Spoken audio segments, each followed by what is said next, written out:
பேரன்பிற்கும் பெருமதிப்பிற்கும் உரிய தென்னிந்திய இஸ்லாமிய மக்கள் எழுச்சி கழகத்தினுடைய நிர்வாகிகளே, இந்த நிகழ்வை முன்னின்று நடத்தி கொண்டிருக்கக்கூடிய அருமை தம்பி சுல்தான் அவர்களே, அவருக்கு துணை நிற்கக்கூடிய நண்பர்களே, சகோதரர்களே, உங்கள் அனைவருக்கும் முதற்க நன்றி கலந்த வணக்கத்தை சொல்லியிருக்கின்றேன். ஒரு இஸ்லாமியரான JM பசீர் அவர்களை பசும்பொன் தேவர் வடிவில் இருக்கிறார் என்று கண்டு பசும்பொன் தேவர் வரலாற்றை திரைப்படமாக எடுக்க வேண்டும் என்ற முனைப்போடு திரைப்பட தேசிய தலைவர் என்ற முறையை திரைப்படம் எடுத்துக் கொண்டிருக்கக்கூடிய அருமைக்குரிய சகோதரர் KM சௌத்ரி அவர்கள் இந்த காலையில் அன்னைக்கு ஒரு இடத்துக்கு போகணும், வர முடியுமா அப்படின்னு சொல்லி கேட்டேன். என்ன நீங்க போகும்போது உங்க கூட வந்துட்டு போறேன், சுதர்சன் வர்ற மாதிரி விஷ்ணு வர்ற மாதிரி நான் உங்க கூட வந்துட்டு போறேன் அப்படின்னு சொன்னேன். இல்லைன்னே, காகித இல்லத்தினுடைய பிறந்த நாள் நிகழ்ச்சி நடத்துறாங்க, அது நம்ம யாவர்களுக்கு பக்கத்துல பிரசிடென்சி ஹோட்டல்ல போகணும். சரி வந்துடுறேன் அப்படின்னு எனக்கு பெருத்த சந்தோஷம்.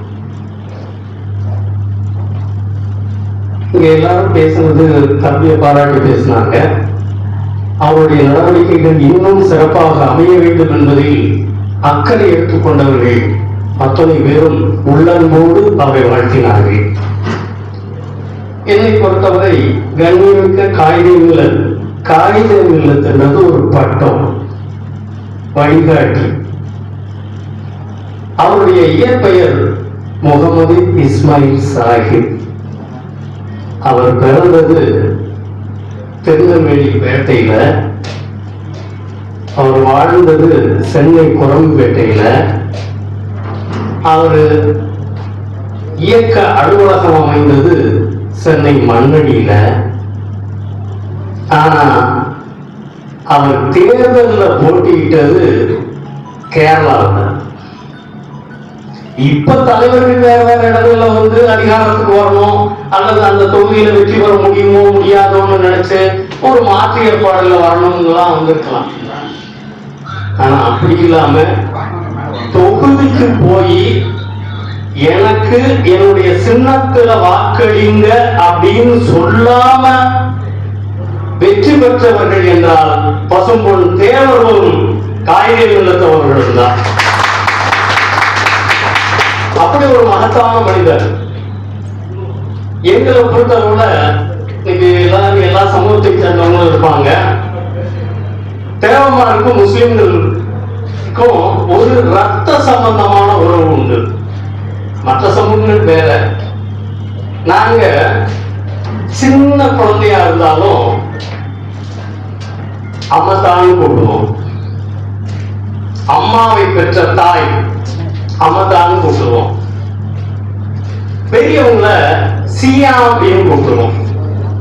ஏதோ படத்துல உடனே சியான்னா பொறுக்கி அப்படின்னு கூட அர்த்தம் சொல்லியிருப்பாங்க. சியான்னா பெற்ற தாயை பெற்ற தந்தை என்று அர்த்தம். அந்த அளவுக்கு ரத்த மாமா மச்சான்னு பேசுறது அடுத்து தன்னுடைய பெற்ற தாயை பெற்றவர்கள் என்ற அளவுக்கு நெருக்கமானவர்கள். அதுவும் தமிழ் முஸ்லிம்கள் எல்லாம் அங்கிருந்து அரேபியால இருந்து வந்தவர்கள், இங்க தமிழனா பிறந்து வளர்ந்து மதம் மாறியவர்கள், இஸ்லாத்தை ஏற்றுக்கொண்டவர்கள். எங்க தலைவர் மூட்டியாசவர் சொல்லும் போது இவங்க இஸ்லாமியர் இல்ல, இஸ்லாம் ஆனவர்கள் அப்படின்னு சொல்லுவார். இஸ்லாமிய கருத்துக்களை ஏற்றுக்கொண்டவர்கள், வழிபாட்டு முறையை ஏற்றுக்கொண்டவர்கள், இறை நம்பிக்கையில் எங்களுக்கு ஒரு வாணி என்று ஏற்றுக்கொண்டவர்கள் அப்படின்னு சொல்லுவார்.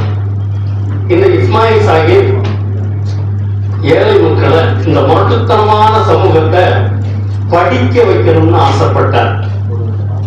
அந்த காலங்களிலேயே சென்னையில முகமதியர்களுக்கு காலேஜ் இருந்துச்சு. அந்த காலேஜ கவர்மெண்ட் எடுக்கணும்னு முயற்சி பண்ணுச்சு. கவர்மெண்ட் எடுக்கணும்னு முயற்சி பண்ணும்போது 1946 அன்னைக்கு ஜஸ்டிஸ் கட்சி சுப்பராய் என்றவர் அமைச்சரா இருக்கிறாரு. அவர் போய் பார்க்கிறாரு, எங்க காலேஜ் சிறுபான்மைக்கு வந்து நாங்க நடத்துற காலேஜ் எடுக்கிறீங்களே அப்படின்னு. அவருக்கு ஒரு எடுத்து பேசுற மாதிரி, ஒரு காலேஜுக்காக இந்த மாதிரி பண்ணிக்கிட்டு இருக்கீங்க, ஏன் வேற காலேஜ் ஆரம்பிச்சுக்க முடியாதா அப்படின்னு சொன்னதுனால திருச்சியில சென்னையில எல்லா பகுதிகளையும் முஸ்லிம் கல்லூரிகளை ஏற்படுத்தி ஏழை எளிய அனைத்து தரப்பு மக்களையும் படிக்க வைத்த தலைவர் கண்ணியமிக்க காயிதே தோழர்கள். அதனாலதான் எங்க தலைவர் முக்கிய தலைவரும் ஏழை எளிய மக்கள் கிராமப்புற மக்கள் கல்லூரி கல்வி பெற வேண்டும் என்பதற்காக கிராம பகுதிகளில் கல்லூரி ஆரம்பிச்சார்.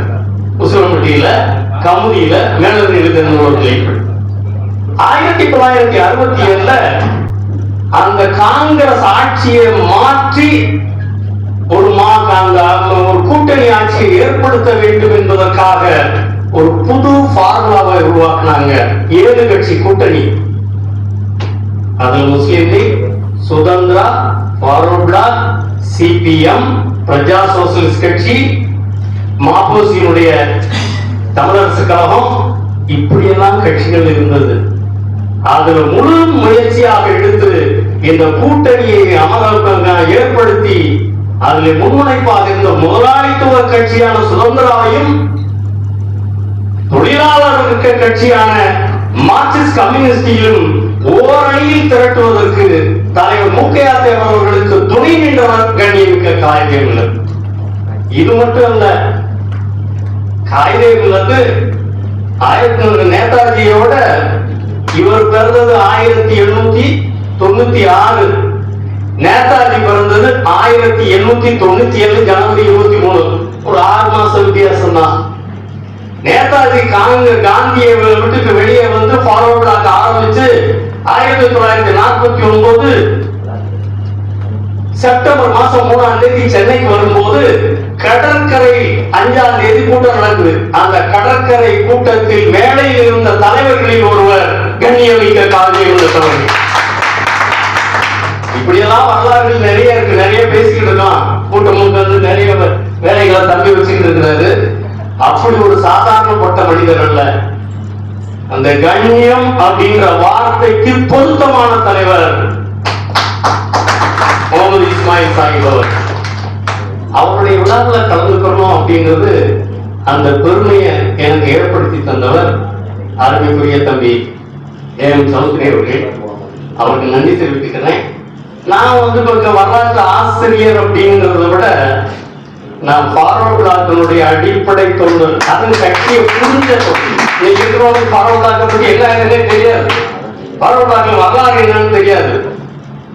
நேற்றுடைய பங்க வந்து சொல்றதே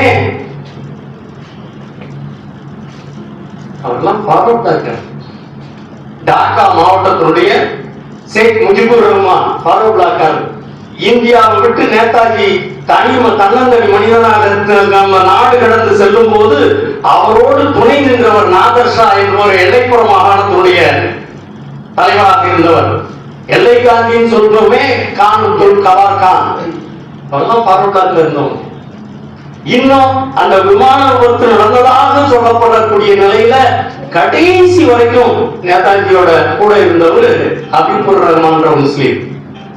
இன்னும் முஸ்லிம்கள் இன்னைக்கு பேசிக்கிட்டு இருக்க மாதிரி எல்லாம் அப்படி யாரும் இல்ல.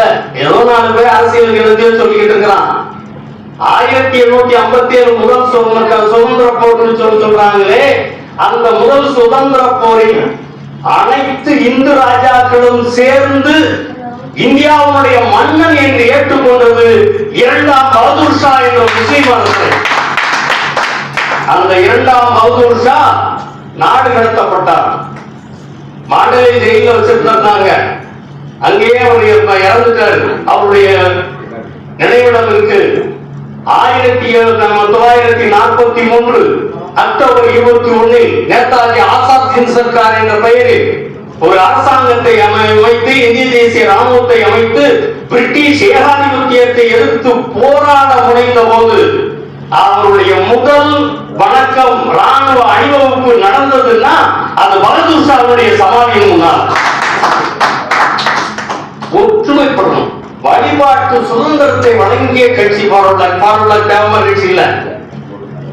இன்னும் வெஸ்ட் பெங்கால பொறுத்தவரை பார்த்துக்கிட்டோம்னா அங்க புறம் முஸ்லீம்கள் தான் இருப்பாங்க.